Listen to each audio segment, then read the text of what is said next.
আল্লাহর নবী বলেন আয়েশা বারবার আল্লাহ আয়াত দিয়ে বলছে আমারে ভয় কর, হাসরের ময়দানের ভয় কর। কেন? ওই দিন সব নারী পুরুষগুলো উলঙ্গ দাঁড়াবে। আম্মা জান বলে সব একসাথে বলে হ্যাঁ, বলে কি কেউ লজ্জা পাবে না? রহমতের নবী কান্না করেন আর বলেন আয়েশা এমন অবস্থা হবে নারী উলঙ্গ পুরুষ উলঙ্গ, কেউ কারো দিকে তাকাবার হুঁশ পর্যন্ত হবে না। এমন এক হালাত হবে হাসরের কঠিন, ওই দিন কেউ কারো দিকে তাকাবার হুঁশ হবে না।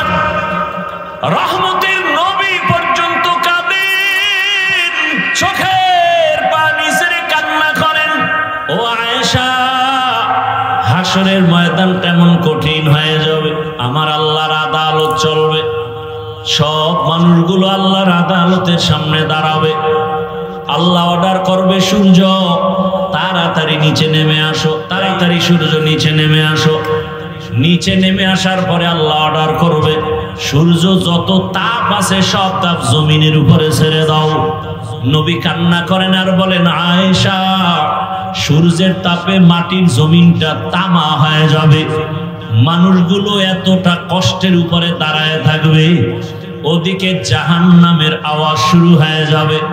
হাসরের ময়দানে জাহান্নামের এত কঠিন আওয়াজ, চিৎকার দিয়া বলবে হে মালিক বেনামাজি গুনাহগার গুলো কই, তাড়াতাড়ি আমার পেটে দাও, আমার পেটে বড় ক্ষুধা। আল্লাহর নবী বলেন আয়েশা তখন আমার আল্লাহ অর্ডার করবে এ ফেরেশতা ৭০,০০০ শিকল লাগায় জাহান্নামের গলায় বাঁধো, পিছনে ধইরা রাখো, সামনে যেন আসতে না পারে। জাহান্নাম যদি সামনে হাজির হয় আমি বিচার কার্য শেষ করতে পারবো না। জাহান্নাম ৭০,০০০ শিকল লাগাইয়া ফেরেশতারা পেছনে টানতে থাকবে, ধরে রাখতে পারবে না। এদিকে নবী বলেন আমার আল্লাহ রাগান্বিত হয়ে যাবেন, আল্লাহ নিজে রাগ হয়ে একটা কঠিন আওয়াজ দিবেন, কুদরতি আওয়াজ, লিমানিল মুলকুল ইয়াউম লিল্লাহিল ওয়াহিদিল কাহ্হার। আমার আল্লাহ এমন আওয়াজ দিবেন হাসরের ময়দানটা থরথর করে কেঁপে উঠবে। নবীরা গুনাহ নাই তারাও কান্না শুরু করবেন। মুসা নবী কান্না করবেন, আমার উপায় কি হবে? ঈসা নবী কান্না করবেন, তার উপায় কি হবে? আদম নবী কাঁদবেন, নূহ নবী কাঁদবেন, ইব্রাহিম নবী কান্না করবেন। আম্মা জান আয়েশা বলেন ইয়া রাসূলুল্লাহ এমন কঠিন হালাতের সময় আপনি কি করবেন? আল্লাহর নবী বলেন আয়েশা যখন নবীরাও কান্না শুরু করবে হাসরের করুণ অবস্থা শুরু হয়ে যাবে মাঠে, কেউ কারো একটু ছায়াও দিবে না।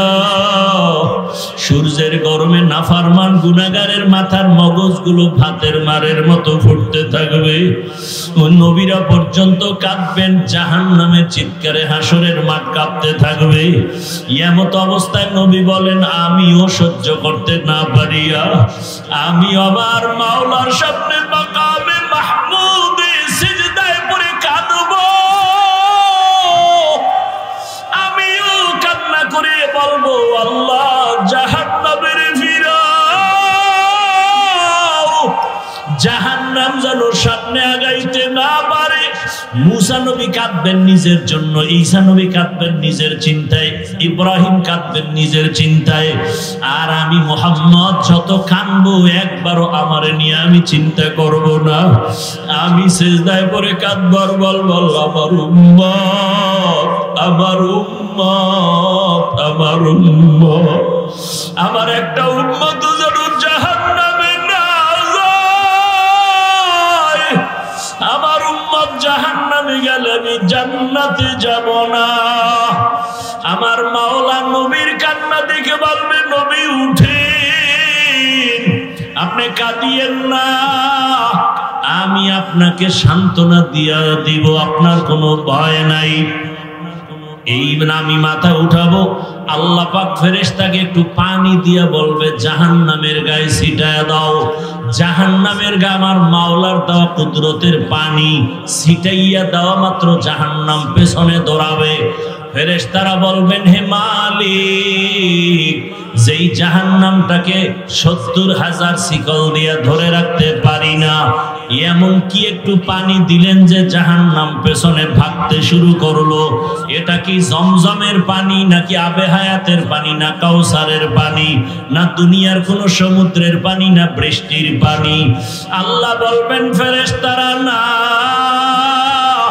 এটা জমজমের পানিও না, কাউসারের পানিও না, আবে হায়াতের পানিও না। এই পানি আমার মায়ার নবীর গরিব ইয়তিম গুনাহগার উম্মতের চোখের পানি। ওই রাজৈরের ঈদগাহে বসিয়া আমার রাসূলের আশিক গুনার কথা স্মরণ করে হাসরের মাঠের ভয় অন্তরে নিয়ে চোখের পানি ছাড়ছে।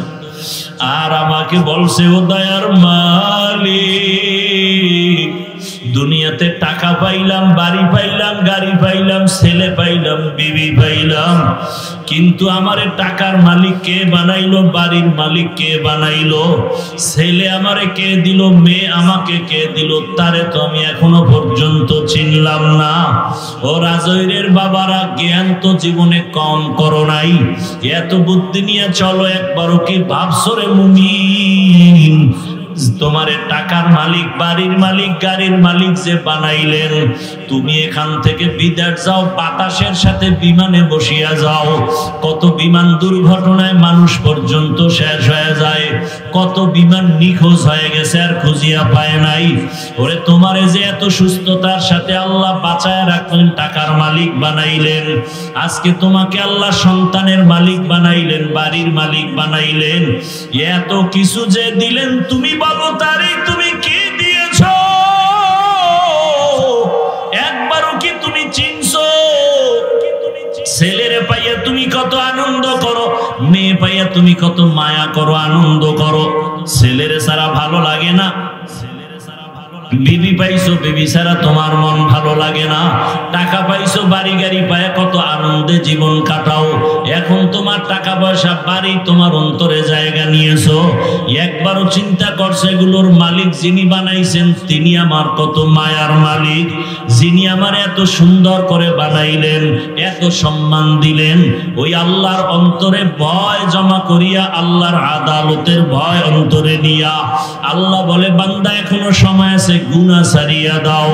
ও আমার যুবক বাবারা, ও বৃদ্ধ বাবাজি, ও পর্দার আড়ালের মা বোনেরা, কয়দিন আর দুনিয়ায় বাঁচবে? গত বছর এখানে বয়ান চলতেছিল, এবছরও বয়ান চলতেছে। অনেকে খবর নিয়ে দেখেন গত বছরের অনেক আল্লাহর বান্দা দুনিয়ায় বাঁচিয়া নাই। আগামী বছর বয়ান চলবে, আবার আজকে যারা আছেন আগামী বছর থাকবেন কিনা কোনো গ্যারান্টি নাই। একদিন তো বিদায় নিয়ে যেতে হবে। আল্লাহ বলেন, গুনাহ থেকে নিজেকে বাঁচাও, আমি আল্লাহর আদালতে দাঁড়াইয়া কেমনে হিসাব দিবা? যে আদালতে নবীরাও কান্নায় বিভোর, ওই সময় যদি তুমি গুনাহগার হইয়া আমার আদালতে দাঁড়ায় যাও, নামাজের আমল নাই, রোজার আমল নাই, তেলাওয়াতের আমল নাই, জিকিরের আমল নাই, পর্দার আমল নাই, বরং মানুষের উপরে জুলুম, মা বাবার হক আদায় করো না, ভাইয়ের হক আদায় করো না, বোনের হক আদায় করো না, স্ত্রীর হক আদায় করো না, সন্তানের হক আদায় করো না, প্রতিবেশীর হক আদায় করো না, আল্লাহর ভয় না নিয়ে যদি কবরে যাও, হাসরের ময়দানে দাঁড়াও, আমার আল্লাহ তাআলা সাথে সাথে ঘোষণা দিয়া জাহান্নামের হ্যান্ডকাপ লাগায় দিবেন। দুনিয়াতে সূর্যের গরম সহ্য করতে পারি না, পেটের বাড়ি সহ্য করতে পারি না, একটা মশার কামড় পর্যন্ত সহ্য করতে পারি না। ও গুনাহগার বেনামাজি বাবারা, ও যুবক, গুনাহগার হইয়া যদি মাওলার আদালতে দাঁড়াও, জাহান্নামের গরম কেমন করে সহ্য করবা? ও বাবা, এখনো সময় আছে, তওবা করে নাও। ও যুবক বাবারা, তোমার মতো কত যুবক জেনারেল লাইনে থাকিয়া স্কুলে কলেজে পড়িয়াও নামাজ ছাড়ে না, তুমি কেন পারো না রে বাবা? মনে হয় তোমার কপাল আবু জাহালের মতো পুড়িয়া গেল নাকি? এখনো সময় আছে, ওমরের মতো তওবার দরজায় ফিরে যাও। ও চাকরিজীবী বাবারা, আপনার মতো কত চাকরিজীবীরা নামাজ ছাড়ে না, বলেন আপনারা কেন পারেন না? ও রাজৈরের ব্যবসায়ী বাবারা, আপনার মতো কত ব্যবসায়ীরা ব্যবসা করে নামাজ বাদ দেয় না, বলেন আপনি কেন নামাজ আদায় করেন? তো কিয়ামত পর্যন্ত এই জমিনে আর কোনোদিন নবী আসবেন না, সাহাবায়ে কেরাম আসবেন না, আইম্মায়ে কেরাম আসবেন না, আউলিয়ায়ে কেরাম আসবেন না। কথাগুলো ভালো করে মনে রাখবেন। কিয়ামত পর্যন্ত এই জাতিকে ভালো করে খেয়াল করেন, কিয়ামত পর্যন্ত এই জাতিকে জান্নাতের পথ দেখাবেন এবং দুনিয়ার শান্তির পথ দেখাবেন, সংসারের শান্তি, ব্যবসার শান্তি, চাকরির শান্তি, ব্যক্তির শান্তি, পরিবারের শান্তি, সমাজের শান্তি, সব নিঃস্বার্থভাবে পিওর পথটা দেখাবেন কিয়ামত পর্যন্ত কোরআন হাদিসের আলোকে একমাত্র উলামায়ে কেরাম, আর কেউ না। এজন্য দোয়া করলাম উলামায়ে কেরামদের ইজ্জত আল্লাহ বাড়ায় দেন। যারা আলেমদের ইজ্জত নষ্ট করার জন্য লেখার মাধ্যমে চক্রান্ত করে, বলার মাধ্যমে মিডিয়ায় চক্রান্ত করে, তাদের জন্য দোয়া করলাম আল্লাহ হেদায়াত দাও, না হয় ওদেরকে খুব তাড়াতাড়ি ধ্বংস করে দাও। যে যতই বাহাদুরি করেন, এ জাতির জন্য উলামায়ে কেরাম ছাড়া আপন কেউ নাই, সব স্বার্থপর। নিঃস্বার্থভাবে মানুষকে শান্তির পথ দেখাবে একমাত্র উলামায়ে কেরাম, এর বাহিরে কোনো শান্তির পথ নাই, সব ধান্দাবাজি। শান্তির একমাত্র ঠিকানার নাম ইসলাম। শান্তির ঠিকানার নাম কি? ইসলাম। যে ইসলামের মধ্যে কোনো ভেজাল নেই, আপনি মানেন না এই জন্য ভেজাল। ইসলাম তো ভালো, আপনি মানেন না। ইসলাম তো এমন ইসলাম যেখানে গালি দেওয়ার অনুমতি নেই। ইসলাম তো এমন পবিত্র যেখানে কারো উপরে জুলুম করার অনুমতি নেই। ইসলাম তো এমন সুন্দর এক ধর্ম যেখানে কারো সাথে দেখা হলেই সালাম দাও, কর্মচারী কাজ করে ঘাম ঝরার আগে বেতন দাও। এটাই তো ইসলাম। ইসলাম যদি থাকে, ইসলাম কি বলে? ও বড়রা, ছোটকে স্নেহের নজরে দেখো। ও ছোটরা, বড়কে শ্রদ্ধার নজরে, সম্মানের নজরে দেখো। বড়রা যদি ছোটকে আদর করে, তার উপরে জুলুম করবে। ছোটরা যদি বড়দেরকে শ্রদ্ধা সম্মান করে, তাহলে তার উপরে হামলা করবে। এর নাম ইসলাম। এজন্য আমি চ্যালেঞ্জ দিয়ে বলেছি, ঢাকায় যতদিন পর্যন্ত এই জমিনে ইসলাম কায়েম হবে না, ততদিন পর্যন্ত শুধু চাপাবাজির আওয়াজ শুনবা, শান্তি কপালে আসবে না। চাপাবাজি চলবে, শান্তি নাই। শান্তির একমাত্র ঠিকানার নাম ইসলাম। ইসলামের সঠিক পথ দেখাবেন উলামায়ে কেরাম, আর কেউ না। সব ধান্দাবাজ। দেশ স্বাধীন করছেন, করছেন না? কি স্বাধীন করছেন? এরপর আন্দোলন করতে হয় কেন? স্বাধীন যদি করে থাকেন, আমার বোন ধর্ষিতা হয় কেন? স্বাধীন করে থাকলে আমার মা ধর্ষণ করা হয় কেন? আমার মাকে। স্বাধীন হয়ে থাকলে মানুষের গলায় ছুরি চলে কেন? স্বাধীন হয়ে থাকলে ব্যবসায়ী দিব্যি আরামে ব্যবসা করতে পারে না কেন? বুঝে গেছি এই স্বাধীন, এই স্বাধীন স্বাধীন না, নতুন করে আর একটা স্বাধীন করতে হবে। সেই স্বাধীন হবে ইসলামের স্বাধীন। এছাড়া জমিনে শান্তি আসবে না।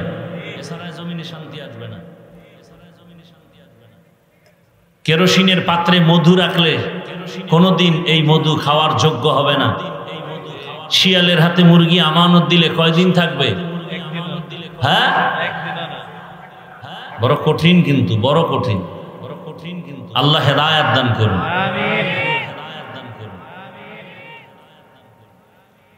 আবু জাহাল রসুলকে 13 বছর দেখছে, বয়ান শুনছে, এক দস্তরখানে খাইছে, কালেমা, এর নাম কফাল। আর 27 বছরের যুবক রসুলকে জবাই করার জন্য তরবারি নিয়ে দৌড়ায়। নবীজির সামনে এসে রসুলকে দেখে তরবারি ফালায়, বলে ইয়া রাসূলুল্লাহ, বেয়াদবি মাফ করে কালেমা পড়ায় দেন। কয় বছরের যুবক রসুলকে জবাই করতে এসে কালেমা পড়ে। এই কপালওয়ালার নাম জানেন? বলেন। এর নাম কপাল।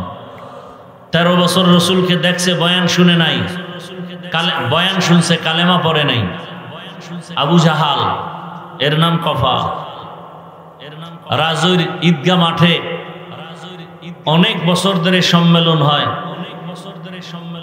প্রচারণা চলে, অনেকে শুনছে, আসতে পারেনি। আবার একদল আসছে, কিন্তু বেহেশতের প্যান্ডেলে ঢুকে নাই, মার্কেটে ঘুরে গল্প করে আর তাজা তাজা কবিরা গুনাহ করে। কপাল।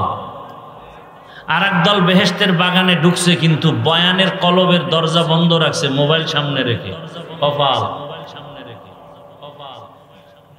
দুনিয়াতে যদি ফাও কাম থাকে, আমগো বরিশাল্লা ভাষায় ফাও কাম, এ যারা মোবাইল হাতে নিয়ে এরকম ধরে রাখছেন, এইটা হলো একটা ফাও কাম। এটা একটু মোহাব্বতের ভাষায় বললাম, আমি তো আরো কঠিন ভাষায় বলি, আরো কঠিন ভাষায় বলি।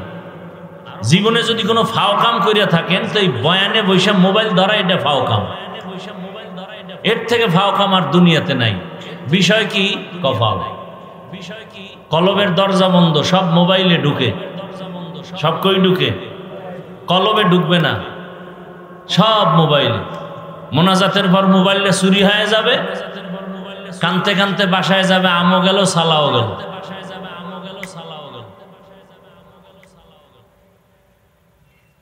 একটা লোককে যদি আমি প্রশ্ন করি, আপনি মোবাইল আনছেন কেন ওয়াজের প্যান্ডেলে, একটা লোক যৌক্তিক কোনো জবাব দিতে পারবে না। বলার দায়িত্ব আমার, মানবেন কিনা সে দায়িত্ব আপনার। আমি মরে যাব, বলার লোকও থাকবে না। বলনেওয়ালাদের মরে যাবে, কণ্ঠ বন্ধ হয়ে যাবে।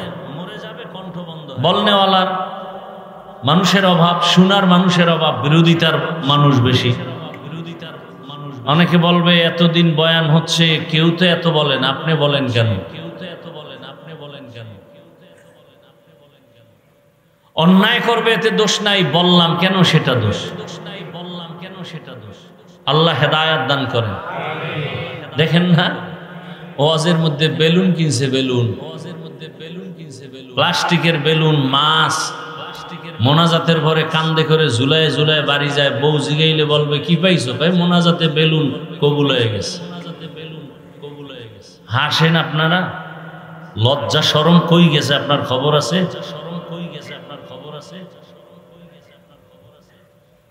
আল্লাহ হেদায়াত দান করুন। এটা একটা থানা শহর না? অজু উপলক্ষে আলাদা মার্কেট কেন? সেখানে মহিলারা ঘুরবে কেন? যুবতীরা ঘুরবে কেন? যুবকরা ঘুরবে কেন? কি তাহলে এটা বেহেশতের বাগান, ওটা জাহান্নামের টুকরা। পরীক্ষা চলতেছে। কি চলতেছে? কেমন পরীক্ষা জানেননি? চারিদিকে দাঁড়ানো, মাঝখানে বাইতুল্লাহ। কি দাঁড়ানো? চারদিকে আমি পিশাব ঘুরি, ডানে মহিলা, বামে মহিলা, সামনে মহিলা, পেছনে মহিলা, সামনে আল্লাহর ঘর। চিন্তা করতে পারেন কেমন কঠিন পরীক্ষা চলতেছে। আল্লাহর ঘর এখানে দাঁড়ানো। আর ভাই কথা বলেন না, কি বলি শুনেন। আল্লাহর ঘর বাইতুল্লাহ, যে ঘরটা দেখলেই সওয়াব, দেখলেই সওয়াব, দেখলেই সওয়াব। অথচ ডানে মহিলা, পেছনে মহিলা, সামনে মহিলা, বামে মহিলা। ওদিকে আল্লাহর ঘর আমার চোখের নজরে, অনবরত আল্লাহর রহমত অবতীর্ণ হইতেছে। এখান থেকে পাশ হয়ে আসলেই তুমি জান্নাতি, এখানে ফেল করলে তুমি ফেল। ওয়াজের প্যান্ডেলও আছে, জাহান্নামের প্যান্ডেলও আছে। বাড়ির থেকে বলে আসছো রাজুর ওয়াজে যাই, কপাল কোন দিকে ঢুকছে হিসাব মিলাও। পরীক্ষা চলতেছে, পরীক্ষা।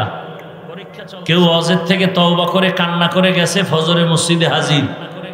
আর কেউ ওয়াজের থেকে বাদাম, জেলাফি, সানাসুর আর বেলুন লয়ে বাড়ি গেছে, ফজরে আর মসজিদের খবর নাই। পরীক্ষা চলতেছে, কে কোন দিকে ঢুকবা। মন্দিরেরও দরজা খোলা, মসজিদেরও দরজা খোলা, কই ঢুকবা।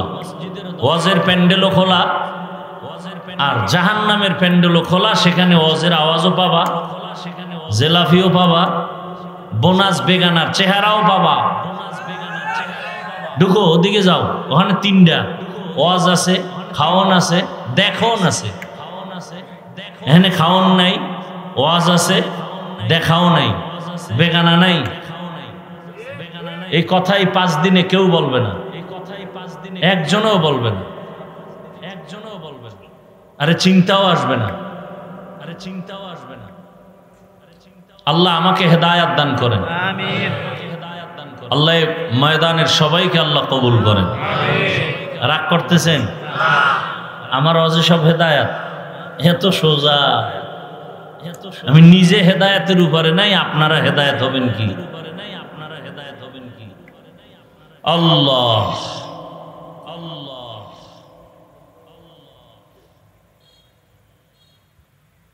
বলে গেলাম, মানেন আর না মানেন, কথাগুলো তো মনে থাকবে এক সময়, মরে গেলে তো শুনবেন, অন্তত অন্তর থেকে একটু দোয়া পাবো, এটা আমার 100 বিশ্বাস আছে।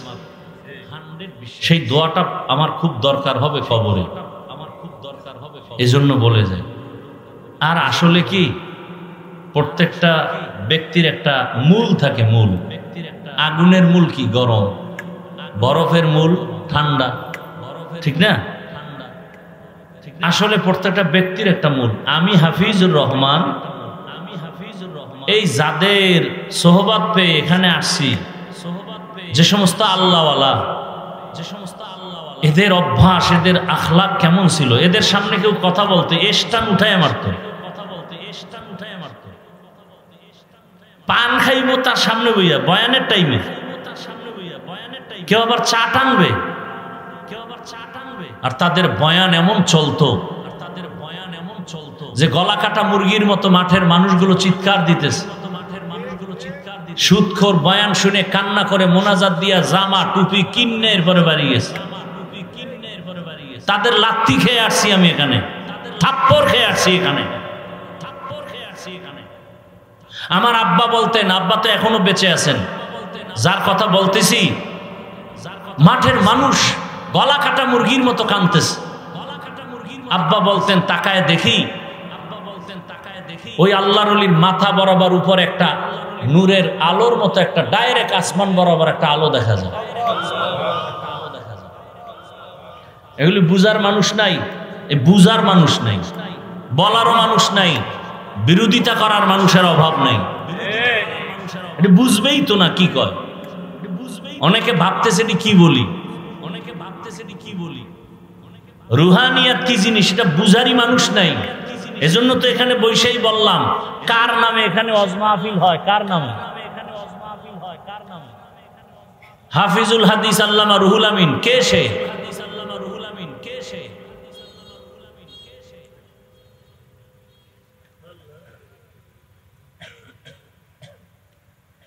মানুষ গড়ার কারিগর, এরা মানুষ গড়ার কারিগর।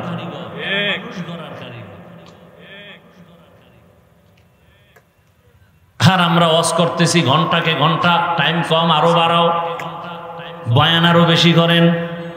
ফজরের খবর নাই, জোহরের খবর নাই, আসরের খবর নাই, মাগরিব নামাজ নাই, রোজা নাই, সুদের টাকায় ব্যবসা, ঘুষের টাকায় ব্যবসা, বয়ান আরো করেন।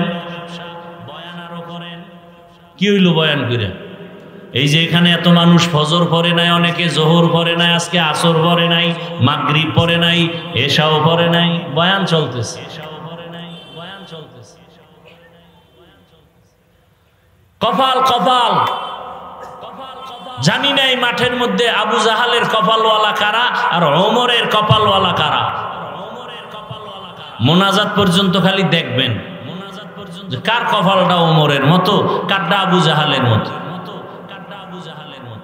আল্লাহ হেদায়াত দান করুন। খুব রাগ করতেছেন আপনারা।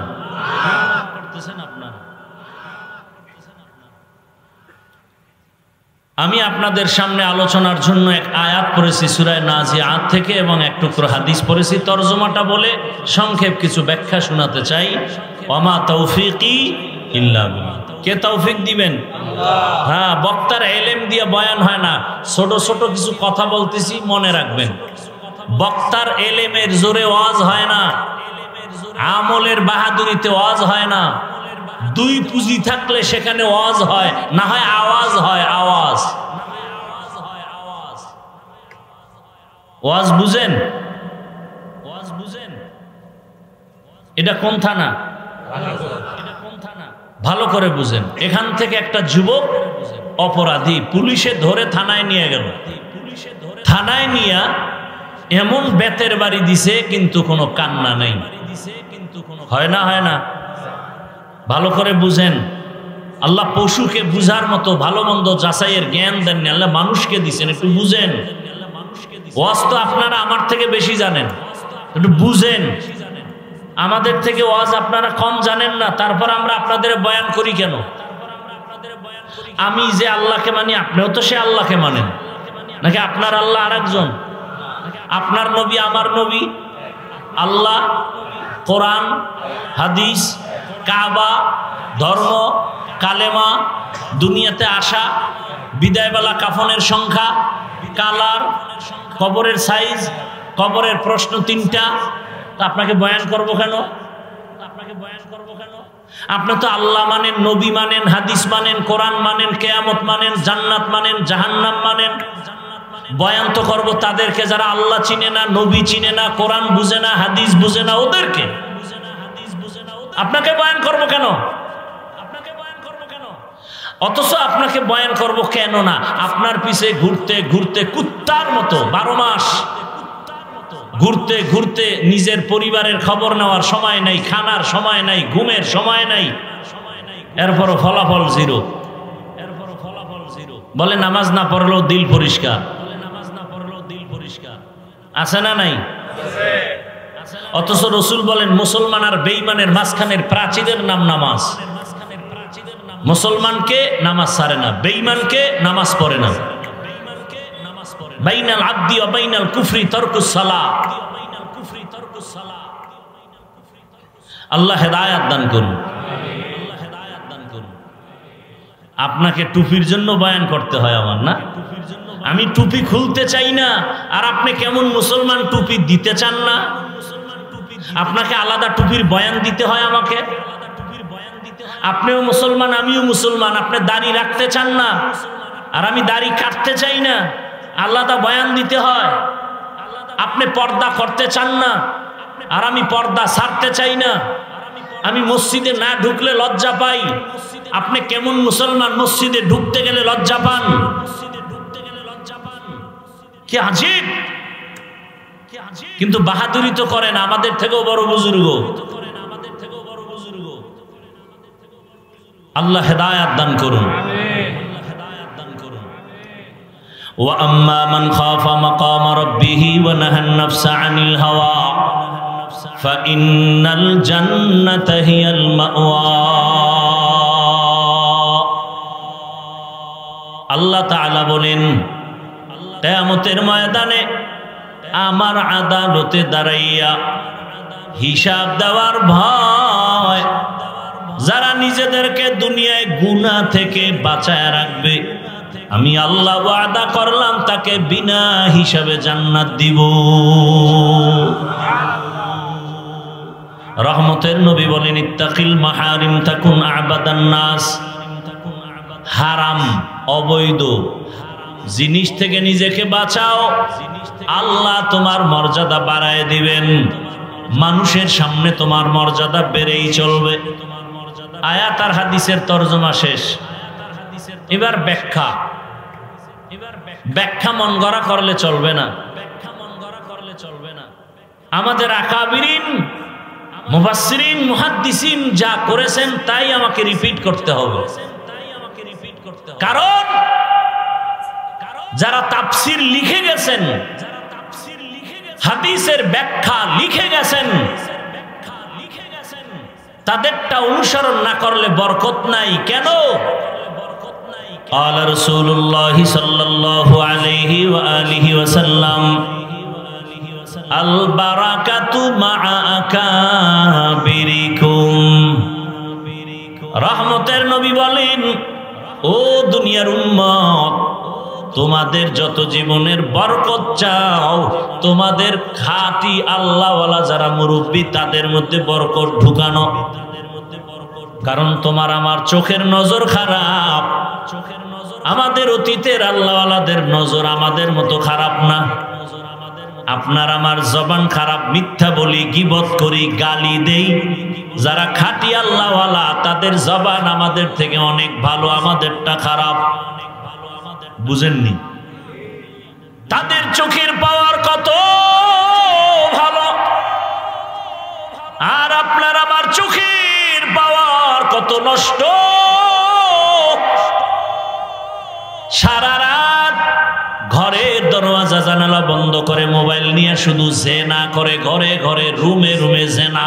বাবাও মোবাইলে জেনা করে, মাও মোবাইল চালায়, ছেলে মোবাইল চালায়, মেয়েও মোবাইল চালায়। চোখের গুনাহ, হাতের গুনাহ, জবানের গুনাহ, অন্তরের গুনাহ। মিথ্যা বলছি? অন্য নবীর উম্মতের গুনার কারণে ঘুম থেকে উঠে দেখতো চেহারাটা বানর। তোমার চেহারাটাও তো বানর হওয়া দরকার ছিল, হয় না কেন? রহমতের নবীর উম্মত হওয়ার কারণে হয় না। না হয় তোমারটাও হইতো, আমারটাও হইতো। দুইটা পুঁজি থাকলে ওয়াজ হয়, না হয় শুধু আওয়াজ হয়, আওয়াজ। রাজুর থানায় যুবকের নিয়ে পুলিশে পিটায়, কান্না নাই। সেই যুবক রাজুর ঈদগাহ মাঠে বৈশা যখন বয়ান শুনে, আল্লাহওয়ালারা যখন বয়ান করে, ওই কোনায় বয়া বয়া যুবকটা কান্না করে। রাজৈরের জ্ঞানী মুসলমান জবাব দাও, ওই যুবকটা যে কান্না করে, ওরে মারলো কে? আল্লাহ মারছে, আল্লাহ মারছে। বুঝেন, বুঝেন। পশুরে আল্লাহ আকল দেয় নাই ভালো মন্দ বুঝার, আপনাকে দিছে। বুঝেন তো, থানায় নিয়ে বেতের বাড়ি দেয়, কাঁদে না।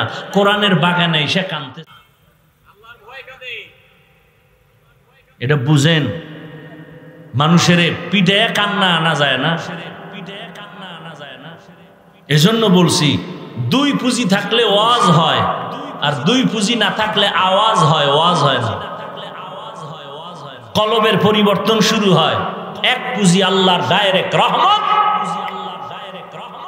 আর এক পুঁজি উপস্থিত শ্রোতাদের কলিজা ভাঙ্গা মোহাব্বত।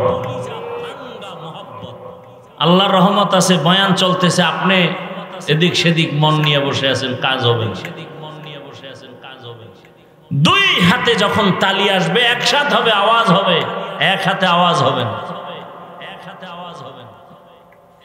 এত কথা বলা লাগলো শুধু আপনাদের মনোযোগ ঠিক করার জন্য। শুরু না করতে উঠে হাঁটতেছে, মন চায় বসতেছে, মনে একটা নাটকের প্যান্ডেল। আল্লাহ হেদায়াত দান করুন। জিন্দেগি মে বন্দগি তু করনা হে, जिंदगी में बंदगी तू करना है, जिंदगी में बंदगी शर्मिंदा है, जिंदगी में बंदगी शर्मिंदा है। दुनिया में हो बोगार ना हो, बाजार से गुजर हो, खरीदार ना हो।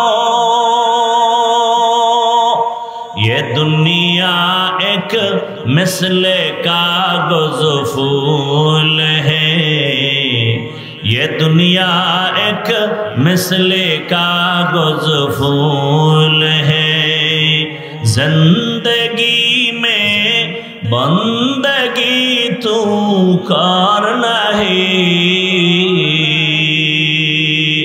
जिंदगी में बंदगी शर्मिंदा है, जिंदगी बे बंदगी शर्मिंदा है, जिंदगी में बंदगी कौन बंदगी, बंदगी बे जिंदगी शर्मिंदगी। सब জায়গায় চালাকি চলে না। ইমাম সাহেবের নামাজে ভুল হয় না, হয় না? হ্যাঁ হয়। হলে কি করতে হবে? লোকমা দিতে হবে। তার মানে কি ঘাট ধরিয়া টাইনা পিছে লয়ে আইবেন।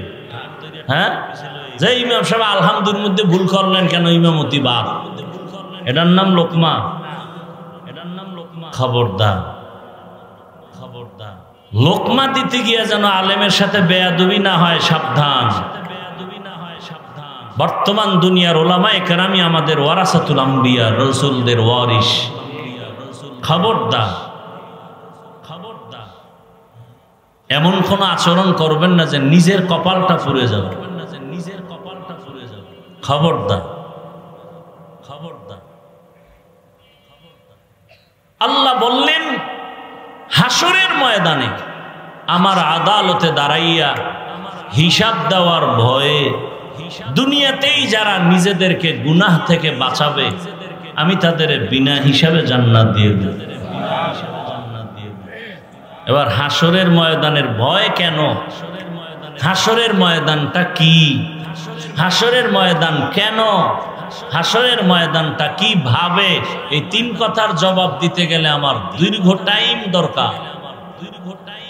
আমারও ধৈর্য নাই, আপনাদেরও ধৈর্য নাই। আল্লাহ সবাইকে হেফাজত করেন। তারপরে সংক্ষেপে একটু টাচ দিয়ে যাব। হাসরের ময়দানের আল্লাহর আদালতে দাঁড়াইয়া হিসাব দেওয়ার ভয়। হাসরের ময়দান আল্লাহর আদালত কেন? হাসরের ময়দান কি? হাসরের ময়দানটা কিভাবে হবে? এই দুনিয়ার সমস্ত পৃথিবী নামক গ্রহ হবে হাসরের মাঠ। এই জমিন হবে হাসরের মাঠ। বাইতুল্লাহর একটু দূরে আরাফার ময়দান হবে, আল্লাহর স্টেজ হবে আদালত। কেউ বলেছেন সিরিয়ার জমিন হবে আদালত, জমিন হবে হাসরের মাঠ। কিয়ামতের মাঠ কেন? হাসরের মাঠ কেন? ইনসাফের বিচার করার জন্য কিয়ামতের মাঠ দরকার, দুনিয়ায় হবে না। দুনিয়ায় ইনসাফ করা যায় না। ইনসাফের জন্য একজন আর একটা আদালত দরকার। ওই আদালতের নাম কিয়ামতের আদালত। যে আদালতের মধ্যে এমন এক হালাত, যেই বয়ান করতে গিয়া রহমতের নবী নিজেও কান্না করতেছেন। এমন ভয়ঙ্কর হাসরের মাঠ। আম্মা জান আয়েশা রাদিয়াল্লাহু তাআলা আনহা বলেন, মাঝে মাঝে আমি তাকায় দেখতাম রহমতের নবী আমার হুজরায় বসে গুনগুন করে মাঝে মাঝে কান্না করতেন। প্রশ্ন করতাম, ইয়া রাসূলুল্লাহ, আপনি আমার রুমের মধ্যে বসে মাঝে মাঝে গুনগুন করে কেন কাঁদেন? কি বেয়াদবি আমি করেছি? রহমতের নবী বলেন, আয়েশা, আপনার কোনো বেয়াদবি হয় নাই। নবীর ব্যবহার কত সুন্দর। সেই নবীর আদর্শ যেখানে আছে সেখানে শান্তি, যেখানে নাই। দেখেন না রাজৈরের মাঠে কোন নেতায় যদি এতগুলো মানুষ জমা করতেন, কত পেরেশানি। এই মানুষগুলো আসার জন্য গাড়ি দেওয়া লাগতো, ফ্রি। আপনাকে ফ্রি গাড়ি দিছে। বসার জন্য ভিআইপি চেয়ার লাগতো, আপনাকে ভিআইপি বিছনা দিছেনি। বলতে গেলে দুনিয়ার থার্ড ক্লাসের বিছানা আপনাদের জন্য। অন্তরে কোনো কষ্ট নাই। আবার এখানে আসার পরে নেতা সাহেবের আবার নাস্তা দেওয়া লাগতো ফাঁকে ফাঁকে, না হয় চেয়ারের বাড়ি। কি সিস্টেম দেখেন নাই? কথা বলেন না কেন? খালি প্যাকেট ভাগে কম পাইছে, বাইরে বাইরে শুরু। বাতাসে খালি চেয়ার উড়ে চেয়ার। দেখছেন না এগুলো? আবার কিছু কুলাঙ্গারেরা এটি আবার ভিডিও কইরা দেখায় সারা দেশবাসীরে, দেখো আমরা কোন দল করি আর কেমন বেয়াদ্দব। কথা বলেন না কেন? আল্লাহ হেদায়েত দান করুন। এরপরে আবার এতগুলো মানুষ নিয়ন্ত্রণের জন্য কত প্রশাসন, র্যাব, আর্মি, পুলিশ। কি আবার কারো পাওয়ার থাকলে কুত্তা হাজির করত, কারণ মানুষ বেঈমানি করে, কুকুর বেঈমানি করে না। বডিগার্ড বডির উপরে গুলিদা চালায়, আর কুকুর মালিকের লাত্তি খাইয়া সারা রাত মালিকের বাড়ি পাহারা দেয়। আমরা পশুর চেয়েও খারাপ হয়ে গেছি। কি পশু না খেয়ে মালিকের বাড়ি পাহারা দেয়, আর আমরা মালিকেরটা খাইয়ে মালিকের বডিগার্ড হয়ে বডির উপরে গুলি চালাই। এই দেশ আর ভালো হবে কবে? কিন্তু আপনারা যেখানে আসছেন কোন নাস্তার ব্যবস্থা, মোনাজাতের পরে খাওয়ান আছে? শেষ দিন মনে হয় আছে। জনমের মতো খাইবেন। হায় হায় হায়, নাম দিছে আবার তবারক। কি তবারক? নামাজ না পড়লেই তবারক খাইলে মোবারক হয়ে যাবে।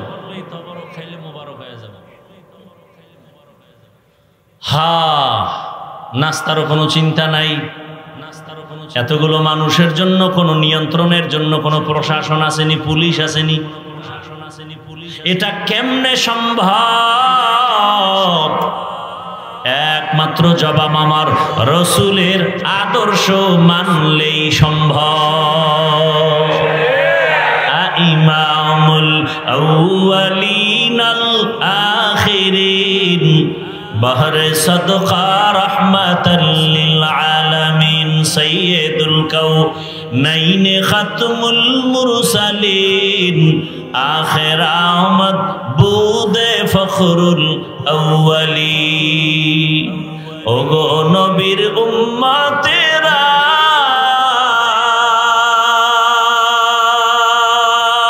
হয়ে আজি দিশাহারা, কোরআন হাদিসের চলো যখন যাহা চায় মনে, নবী বিনে কে তরাবে পুলসিরাত মিজানে, নবী বিনে কে তরাবে পুলসিরাত মিজানে। খারাপ লাগে আপনাদের? এই প্রতি বছর কি এই নাই গানে? হ্যাঁ, সাউন্ডটা মনের মতো হইতেছে। আমরা তো টোকা দিলেই বুঝি মাইকের হালাত কি। আমার শরীর ভালো, চেহারা ভালো, সব ভালো, কণ্ঠ বসে গেছে, বয়ান হবে, প্যান্ডেল সুন্দর, লাইট সুন্দর, যেখান থেকে মূল বয়ান যাবে এটা যদি ডিস্টার্ব হয়, কত জোরে চাপ দিয়া কথা বলা লাগে আমার, আর কত জায়গায় হালকা বলি, টেনে নিয়ে যায় কথা। আপনাদের এক রাত, আমার তো প্রতি রাত। কত কালকে মাগরিব পড়া লাগবে গিয়া সন্দীপ, বিশাল সাগর ভারী দিয়ে, বড় কঠিন অবস্থা।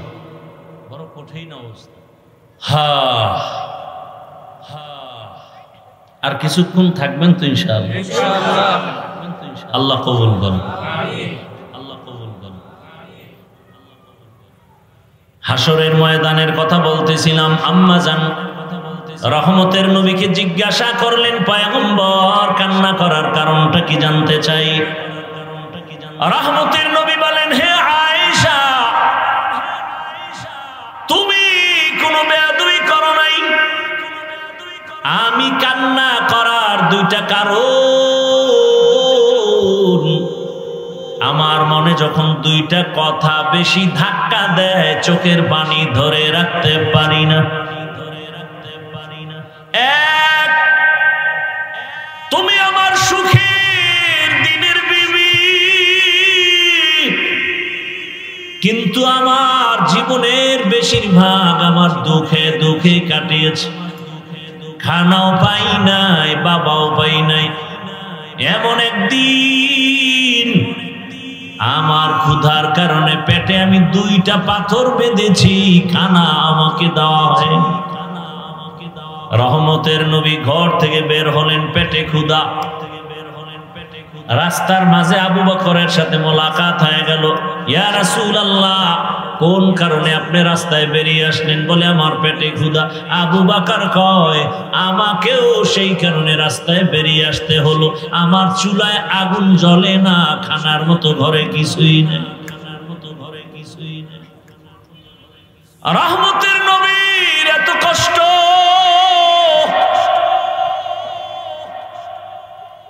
নবী বলেন, আয়েশা, ওই সময় আমি দুনিয়াতে আসি একদিন আব্বা বলে ডাক দিতে পারি নাই। 6 বছর আমি মা হারাই, মায়ের আদর থেকে বঞ্চিত। 8 বছরে আমার দাদা হারাইলাম। ওই মক্কার দুশমনেরা আমাকে 3 বছর পর্যন্ত গৃহবন্দী করে পাহাড়ের চিপায় রাখছে, খানাও দেয় না, পানিও দেয় না। আমি রহমতের নবী গাছের পাতা ছিঁড়ে ছিঁড়ে চাবায় খায় পেটের ক্ষুধা নিবারণ করেছে। ও আয়েশা, তুমি জানো না আমি জীবনে কত কষ্ট করেছি। তাইফের জমিনে দাওয়াতে গিয়েছি, কাফেরেরা ওরা বাচ্চাদের লেলিয়ে দিছে। আব্দুল্লাহর ছেলে মুহাম্মদ, মক্কার পাগল, পাথর মা। ও আয়েশা, তুমি জানো আমার শরীরে মশা পড়া হারাম, মাছি পড়া হারাম। আয়েশা, তুমি জানো আমার ঘাম থেকে মিশকের ঘেরান আসে।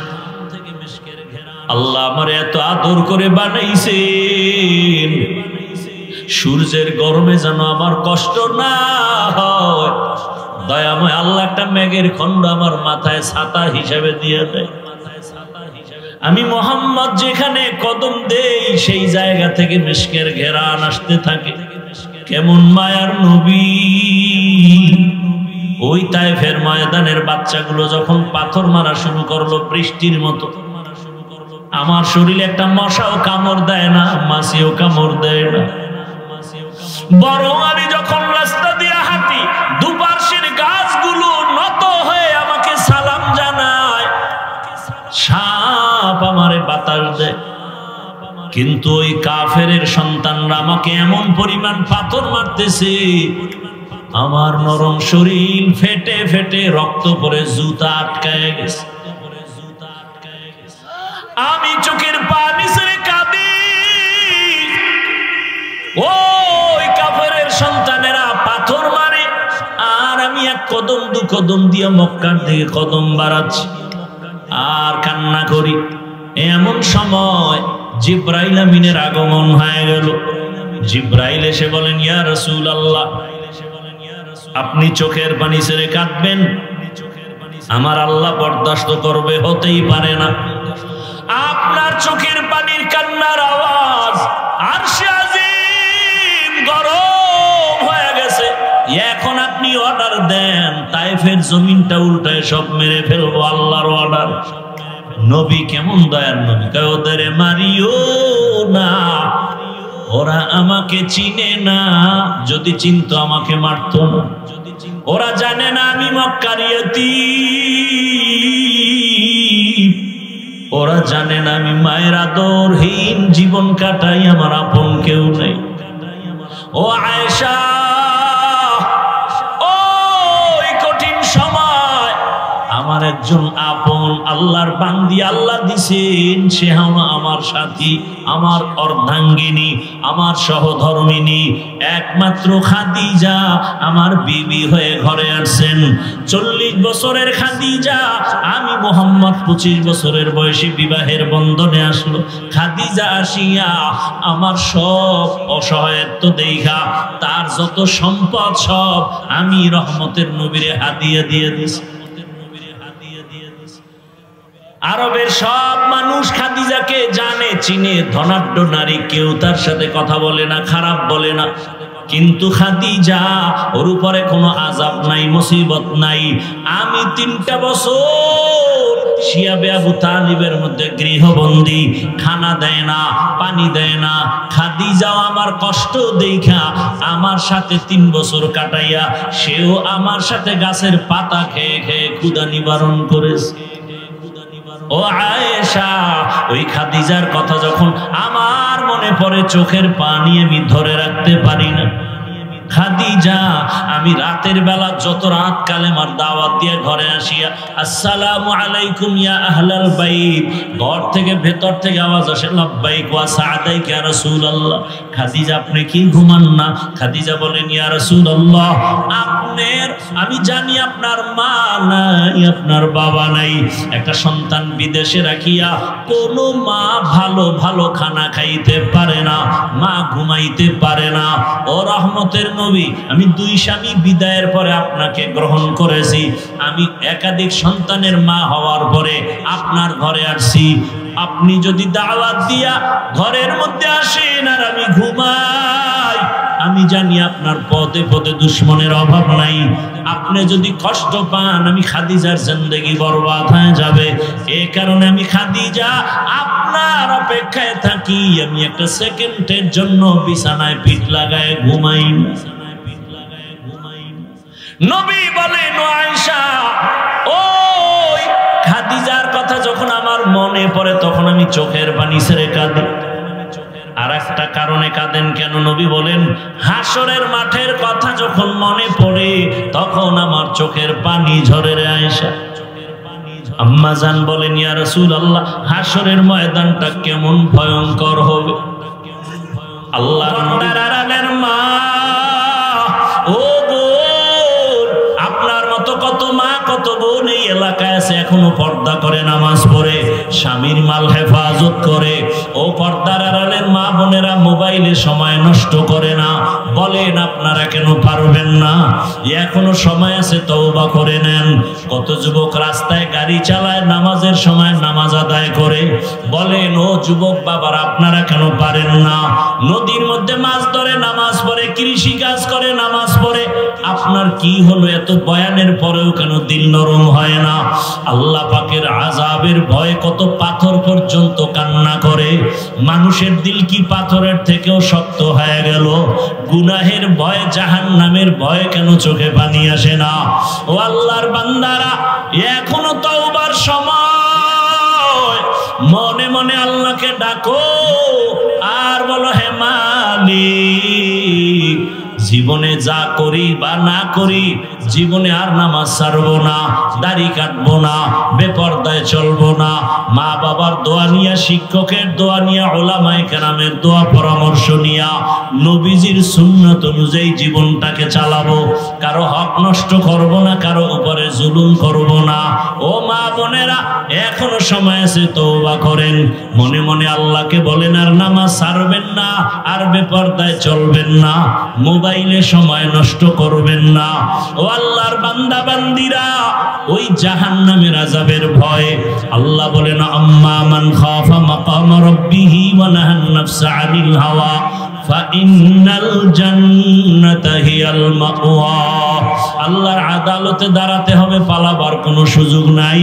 ওই আদালতের ভয়ঙ্কর হালাতের ভয় অন্তরে জমা করিয়া এখনো যদি গুনাহ থেকে তওবা করে ফিরিয়া যান, মনে মনে আল্লাহকে বলেন, হে আল্লাহ, জীবনে কত নামাজ ছাড়লাম, দাড়ি কাটলাম, বেপরদায় চললাম, মা বাবার সাথে বেয়াদবি করলাম, শিক্ষকের সাথে বেয়াদবি করলাম, মুরব্বী উলামায়ে কেরামের সাথে বেয়াদবি করলাম। আজকে থেকে তওবা করে নিলাম, মরিয়া গেল আর চাকরি করি, ব্যবসা করি, নামাজ ছাড়বো না, আর গুনার পথেও যাব না। তওবা যদি অন্তর থেকে করেন, আল্লাহ ওয়াদা করেছেন, তোমার তওবা কবুল করে জান্নাতি খাতায় নাম উঠাইয়া আমি হাসরের ময়দানে তোমাকে বিনা হিসাবে জান্নাত দিয়া দিব। অন্তর ঘুরাইয়া আমার আল্লাহকে মন খুলে বলেন, দুনিয়ায় সময় তো কম দিলেন না, ওই রং তামাশার পেছনে কম ঘুরলেন না, মনে চাইছে সারা রাত মোবাইল চালাবেন তো কম চালাইলেন না, মনে চাইছে নামাজ পড়বেন না, কতবার নামাজ ছেড়ে চলে গেলেন। মনে চাইছে পর্দা করবেন না, কতবার বেপর্দায় আড্ডা দিলেন। আল্লাহর ওয়াস্তে এখনো সময় আছে, তওবা করেন। আল্লাহর মোহাব্বত নিয়া, হায়াতের মালিক আমার আল্লাহ, ইজ্জতের মালিক আমার আল্লাহ, রিজিকের মালিক আমার আল্লাহ। মন খুলিয়া ওমরের মতো তওবা করে ফেলেন। আল্লাহকে বলেন আর জীবন চলিয়া গেল, হুকুম মানব, নবীর তরিকার বাহিরে চলবো না। ও আল্লাহ, আমাদের সবাইকে তওবাওয়ালা জিন্দেগি দান করেন। আয় আল্লাহ, তওবার উপরে মজবুত হইয়া নেক আমল নিয়ে নবীর আদর্শ মেনে চলার তৌফিক দান করেন, আমিন। আলহামদুলিল্লাহি রাব্বিল আলামিন, ওয়াসসালাতু ওয়াসসালামু আলা সাইয়্যিদিল আমবিয়াই ওয়াল মুরসালিন ওয়া আলা আলিহি ওয়া আসহাবিহি আজমাইন। ইয়া আরহামার রাহিমিন, ইয়া আরহামার রাহিমিন, ইয়া আরহামার রাহিমিন। রব্বিরহামহুমা কামা রব্বায়ানি সগীরা। আল্লাহুম্মা ইন্নাকা আফুউন কারীম তুহিব্বুল আফওয়া ফা'ফু আন্না। আল্লাহুম্মা ইন্না নাসআলুকা রিযাকা ওয়াল জান্নাহ ওয়া নাউযু বিকা মিন সাখাতিকা ওয়ান নার। আল্লাহুম্মা ইন্না নাউযু বিকা মিনাল বারাসি ওয়াল জুনুনি ওয়াল জুযামি ওয়া সাইয়্যিল আসকাম। আল্লাহুম্মা আরহামনি বিতারকিল মাআসি। আল্লাহুম্মা আরহামনি বিতারকিল মাআসি। আল্লাহুম্মা আরহামনি বিতারকিল মাআসি। ও দয়ার মালিক, গুনাহের বোঝা নিয়ে আপনার দরওয়াজায় হাজির। আয় আল্লাহ, দুনিয়াতে যেদিন আসছিলাম কত পবিত্র, সবাই আনন্দিত হয়েছিল। আজকে সেই পবিত্র জীবনটা গুনার কারণে নাপাক করে ফেলেছি। ও আল্লাহ, আমার গুনার খবর আমার মা বাবা ভাই বোন পরিবারের কেউ জানে না। ও আল্লাহ, আমার গুনার খবর যদি কেউ জানতো আমাকে সম্মানের নজরে দেখতো না। আয় আল্লাহ, আপনি কত দয়ার মালিক, আপনি জানার পরেও রাগ করিয়া সম্মানের জায়গা থেকে ফেলে দেন নাই। ও আল্লাহ, গুনার কারণে আমার হাত না পাক, আমার চোখ না পাক, আমার জিহ্বা না পাক, আমার অন্তর না পাক। তওবার নিয়তে হাত তুলেছি, আর গুনাহ করব না, আর নামাজ ছাড়বো না, দাড়ি কাটবো না, বেপরদায় চলবো না। মা বাবার দোয়া নিয়ে, শিক্ষকের দোয়া নিয়ে, উলামায়ে কেরামের পরামর্শ নিয়ে নবীজির সুন্নাত আদর্শ অনুযায়ী চলবো। আয় আল্লাহ, আমাদের তওবা কবুল করে নেন, জীবনের সমস্ত গুনাহগুলো মাফ করে দেন। আয় আল্লাহ, পরস্পরে হিংসা হাসাদ দূর করে ইখলাস দান করেন। আয় আল্লাহ, মা বোনদের আবেদা পর্দাওয়ালা বানায় দেন, সন্তানগুলো নেককার বানায় দেন। সারা দুনিয়াবাসী